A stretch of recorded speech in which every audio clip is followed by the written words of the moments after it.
మకర రాశి వారికి ఈ వారం ఎలా ఉంది గురువుగారు? మకర రాశి వారికి 4 గ్రహాలు యోగిస్తున్నాయి.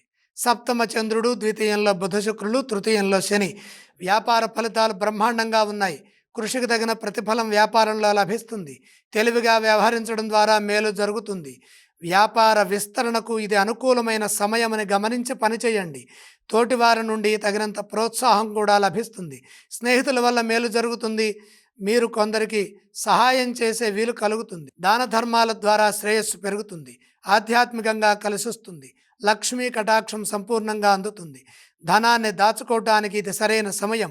మొహమాటంతో ఇబ్బందులు పడకుండా ఆర్థిక విజయాలు సాధించడానికి కాలం సహకరిస్తుంది. రుణ సమస్యలకు అవకాశం కల్పించకుండా ప్రణాళికలు సిద్ధం చేయండి. ఇదే విధంగా ఏకాగ్రతతో పనిచేస్తే లక్ష్యం త్వరగా నెరవేరుతుంది.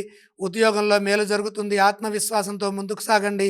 మీ అనుభవం మిమ్మల్ని ముందుకు నడిపిస్తుంది. పని ప్రారంభించిన తర్వాత ఎట్టి పరిస్థితుల్లో ఆ పనులను వాయిదా వేయటం కానీ మధ్యలో ఆపివేయటం కానీ చేయొద్దు. ధైర్యము, విశ్వాసము, సహనము, సంయమనము ఇవి మీకు ఎంతగానో సహకరిస్తాయి, మేలు చేస్తాయి. ఈ రాశి వారు ఏ స్తోత్రం పఠిస్తే బాగుంటుందంటారు? మకర రాశి వారు మహాలక్ష్మి అమ్మవారిని ధ్యానించడం చాలా మంచిది. ఈ రాశి వారు ఏ ఆలయాన్ని సందర్శించాలి? లక్ష్మీ దర్శనం మేలు చేస్తుంది. ఏవేవి దానం చేస్తే బాగుంటుంది గురువుగారు? దానాలతో పని లేదు.